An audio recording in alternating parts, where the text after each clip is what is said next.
I'm chatting to Cobus Meiring of the Southern Cape Landowners Initiative.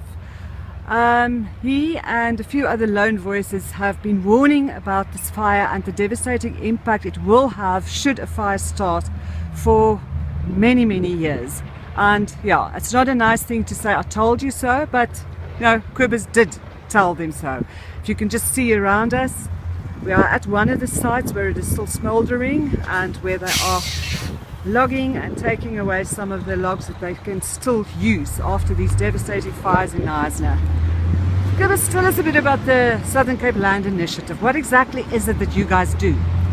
The Southern Cape Landowners Initiative is a public platform for landowners and land managers who has an interest in the management and control of invasive alien plants in the Southern Cape.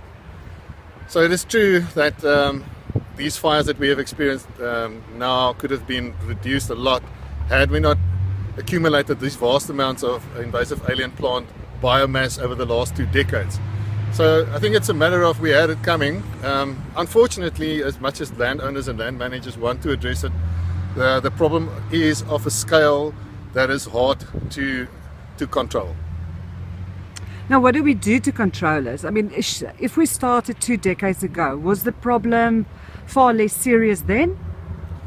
I don't know whether it was actually less. I do think the problem is growing by the year with climate change and changes in rainfall patterns, etc. However, I think from a land management perspective, we now have an opportunity to address the situation now that these fires has raged through our area.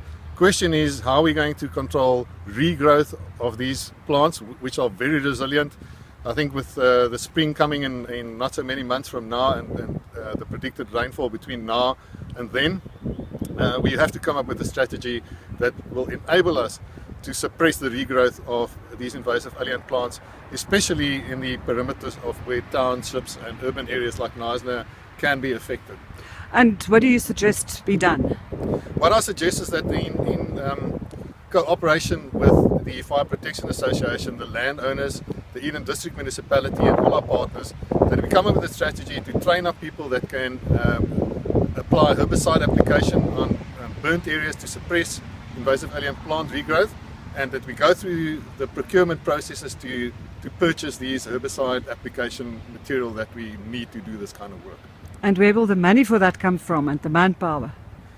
I think the manpower really is in existence. A lot of people have been trained. The question of money, I think now that we've declared some of these areas around Knysna disaster areas, there might be a good possibility that we can release funds for this purpose if we can come up with a strategy that can entertain the idea. Which aliens are the biggest problem in the Southern Cape?